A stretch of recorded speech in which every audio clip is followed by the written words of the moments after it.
And you overthink. Initially, when I start, I don't think so much. When I achieve success, I begin to get stuck. Oh dear, I'm famous now. Then I realize I'm just talking myself out of certain things. I always use this example, and this is actually a real example I see in different industries. So for example, you see the Western world, celebrity chef, Right. Gordon Ramsay, That's all right. these people, right? They share their recipes on. Yeah. Do you realize like they always Correct. do video and they will share the recipe openly? Correct. Today when I cook steak, I always use Gordon Ramsay's recipe. But if you, interestingly, when you look at Asia, We got Yen can cook, Yen can cook. You know? here, but, there, but, okay, but after that, not there's no as more. famous, right? Yeah, that's I right. mean, look at like for example, Gordon Ramsay. His I net get worth, where you're going net to. worth is 150 mil. Yep. No one in Asia, or at least from what I know, is anywhere close, right? Because a lot of Asian chefs have this mindset of like, oh, I have this mi fang, right? Which is Right. which is secret recipe Yep. that I cannot share with people. Yep. Right, especially our hawker culture and all that. Even in our media, sometimes this happen. I remember last time when I was young, I grew up watching media of like people keeping a laksa recipe or Yep. nasi lemak recipe. Yeah, it's always secret, It's always right? very secret, right? You cannot That's right. share with people, Yeah. and that's why like they are not growing as fast. So I think the point is that when you share, you actually don't lose out, and now you grow more. That's right, that's right. But now that you mentioned, right, it makes sense because again, one privilege I had is to really like interact with different speakers from different parts of the world, right? So there's a very different mindset. In Singapore, right, or in Asia, a lot of people ask me, hey, Sean, how come you got so many speakers? Like you can work with so many speakers like Rash, like Glenn, like Chloe, so many of them. And we do the similar kind of like speeches. We did similar kind of like workshops, but we work together as a group. So they ask me, how can I duplicate them? Then I say, oh, you have to train people. And the first thing they always ask me is this, but what if you train them and they leave you? So this is the number one question, you know. Then I say, wow, this one has never occurred to me. But thanks for telling me. Then I ask them, so if they leave you, how? They say, then you create another competitor who knows all your secret, you know.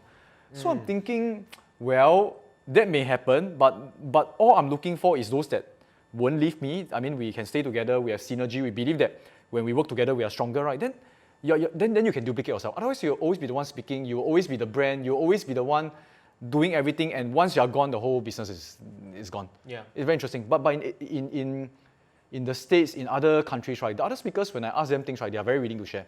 Where else in Asia, I a little bit noticed that lesser. as well. Yeah. When I was in US, when I was part of this whole Click Founders coaching community, everyone's so open. You know, they are willing to share their struggles, the issues they are going through, and everybody learn from it. Yeah, that's right. You know, and that's one of the reasons why I wanted to create this podcast, because I wanted more people, I want to inspire more people, especially in Asia, to share our struggles, to share our mess. Okay. Right, so that we can learn from each other. Yes, we should. Yeah. Yeah, we are all humans, correct? So just, I mean, what's there to lose, correct? Like what you mentioned. Yeah. I'm pretty thankful that our government has done quite a lot of precautionary measures. They have done a lot of forward thinking. Are they perfect? No. Are there things to complain about? Go ahead and complain on their Facebook page. But I think that they're doing a really good job compared to most of the country out there. That's right. Yes. I don't know whether anyone can do a better job than them right now, but we should take them as a benchmark. Meaning to say, have you prepared yourself in terms of finances? Have you prepared yourself in terms of business continuity? Think ahead. I don't know, by the time we launch this, will there be a lockdown? Are you beginning to think of lockdown already if a lockdown hasn't come? So are you planning ahead? If this lasts for 1 year, what can you do? So for my company, we actually plan ahead. Of course, it will never be perfect. There are things that we can't expect, but at least having a plan is better than having no plan. You don't start from scratch.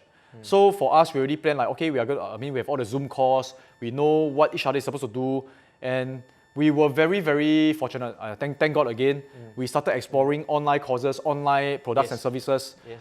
More than 1-2 years ago, and back then it was just R&D, and now it became one of our, we call it a lifeboat. Yes. It became like our lifeboat. So it's keeping us afloat, and we are quite excited because we are prepared. We didn't know this will happen, but thank God we actually evolved, right? So if you have not done anything, now you have to work doubly hard. Okay, don't give up. Really think of fresh ideas. Don't always think of defensive, like what you mentioned. Yeah. You keep saving money, right? How long can you like last? Exactly. Think of what else you can do besides defending. Think of attacking. Work doubly hard. You have to stay out late at night. You have to go and learn more things. You have to do more jobs. Go and do. Don't break the law by if you're supposed to stay at home, please stay at home. But think of what you can do at home. Yes. Yeah, be creative. You can do a lot of things. A lot of things. Right. So You know, just now we were just mentioning about new wave entrepreneur. Yes, correct. Right? I think this is even more relevant right now. I mean, That's even right. people who are quarantined can still do videos at home. Yes, they Right? can. I mean, they you're can. already quarantined at home for 14 days. Why not make the best use of it? Yes, correct, Right? correct. So tell us more about like how much more will this be relevant, and you know what can people do at home. Okay, You know, great. to be a new Advertising wave time, right? entrepreneur. Advertising Yeah, time. yeah, So, okay, okay, what we do is, right, we create online courses because I really believe, right, this is my key belief that everyone can learn something from everyone.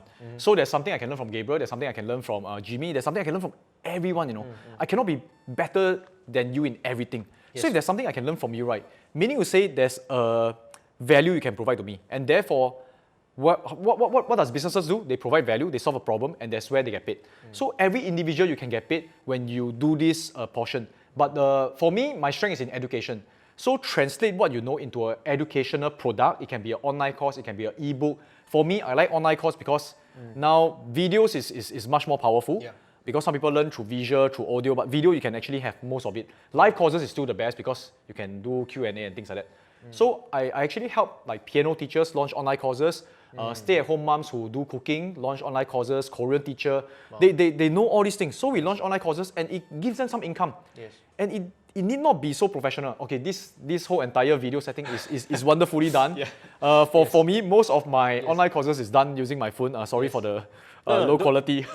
you don't. So I mean, like for us, because we can afford it. I mean, Yes, correct.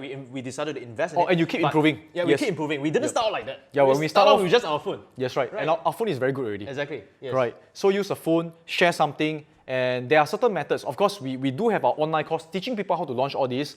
Probably I'll drop you some links, some Sure, information. we'll probably drop some link here. Yeah. But now a lot of the information, same thing. New wave entrepreneur. I'm giving a lot of the information for free. You know, seriously, I just want to help people get some jobs. I feel a lot when people like have to worry about feeding their family and losing jobs, not being able to pay for their mortgage. Yeah. It's one of the scariest thing in my opinion. Not Yeah. being able to provide for a family. Yeah. So learn all these things. Whether you like to do video, don't like to do video, it can be written text, it can be a lot of things. When you sell information, I mean not those military information, but those experience you have. Yeah. When you sell all this, right, there's some value. Someone out there will learn. By the way, if you are whatever country you are in, there's some advantage. Yes. So, and there's certain branding in your country, there's certain branding that you have, you can actually do all this. So please learn this skill if there's no other ways out. This is one possible ways for people to make income. So what was I mean the biggest challenge starting out in this whole new arena of you know, going to YouTube when okay. you were speaking, right? Right. What was the biggest challenge that you had to face? Interestingly, right, I think depends on our character and what we are more used to. For me, I'm those kind that don't mind testing new things. The most it feels is okay. So for me, just do video, just do lah. Good or not, people see or not, bad comments, I don't really care. Yeah. The funny thing is this, I realized my greatest challenge is when I saw success. So when my One Punch Man video became successful, when some of the videos got more than 10,000, 20,000 views, right, the video after that, right, I had challenge. Because now I felt a certain pressure. I say, oh no, what if my next video isn't as successful? And I got Yeah. stuck for a long time, you know. It's like I realized I think too much. And you overthink. Initially, when I start, I don't think so much. When I achieve success, I begin to get stuck. Oh dear, I'm famous now. I need to be more aware of what I do. Then I realize I'm just talking myself out of certain things. So the challenge is not so much of failures, but my I would say Achilles heels is actually more of success than failure. It's very interesting. When I hit to success, I begin to self-sabotage. So different people work differently. Yeah. So but that's how I felt. Oh wow, okay. So because of that initial success, you turns out you are more aware of like your actions and everything, and then you A lot of self-reflection, a lot of self-reflection. Because I think I achieved success in quite a number of areas because I'm not so afraid to fail. I just test and test and test. Yeah. After I lose 60,000, like have to go and say sorry to my friend. I don't think anything can be worse. Yeah. YouTube people say bad comments, I'm not so affected. Yeah. So I just post. But it's when you do well, right, then suddenly your psychology change. Because what's next? Because now you got things to lose. Because initially I have nothing to lose. Now I got something to lose. It becomes scarier. By the way, your podcast is about message from the mass, is it? Your Message from the message. Your mess is your message. Yes. I feel that this is one big problem in Singapore right now. I know this is global, this is international. Yes. But I feel that in more well-to-do country, right, we have things to lose. That's why it's harder for people to become successful. Not because we don't have the strategies, not because we don't have the resources, but because we have them. That's why we have we have the fear of losing them. So it's more difficult, you know. So the fear of losing Yeah. causes us to not achieve success. I feel so. I feel that when I went to, I became an international speaker for a while. I went to Vietnam, I went to many other countries, right? People are so hungry, they take a lot of action. But in a more well-to-do country like Singapore or like in certain other countries, right? Wow, people are more resistant to change. This is, I feel it's sad. You know, we hear from people go from rags to riches, right? Yeah. They usually go a downturn, they hit to something hard, and then they turn around. Yeah. But in Singapore, okay, I shouldn't just say Singapore, in quite a number of countries, Yes. it is like they are well-to-do already, Yeah. not successful enough, they are unhappy where they are, but not painful enough to change. Yeah. And they are stuck there Not, forever. not willing to take risks as well, right? To lose what they have. It is worse than being in the rags. Because I you're feel. stuck. You're stuck. And for the rest of your life, it's going to be like that. So that's why maybe now is a good time Yeah. for the crisis. I mean, crisis sometimes can be good. Yes. Yes, I think so too. And you know what was interesting is that when you mentioned that, it reminds me of this. It reminds me of something that Tim Ferriss shared. He shared this thing called, you know how a lot of people like to do goal setting. Yes, yes. And you know, sometimes it just doesn't work, right? Like you set goals, you don't hit it. You know, like a lot of people like set New Year resolutions. Right. You know, by the end of Jan, they stop they stop working towards it, right? Right. They sign up gym membership at the start. You know, 2 weeks later they stop going. So there was something that's more important than goal setting, and he had this concept called fear setting. Fear setting. That means okay. you set your fear. Like a lot of us, we don't take action. Right. It's because we are fearful. Right. Right. Inaction is the fear of action. Got it. Because Got we it. are afraid to do something. That's right. And one of the most amazing question or tool that he gave was, the first question was to ask yourself, what do you have to lose? Okay. Okay. And that changes the dynamics, because when you ask yourself, what do you have to lose, then you realize that actually not much to lose. Then you will take action. Right. Right? So actually, very, very, very frank.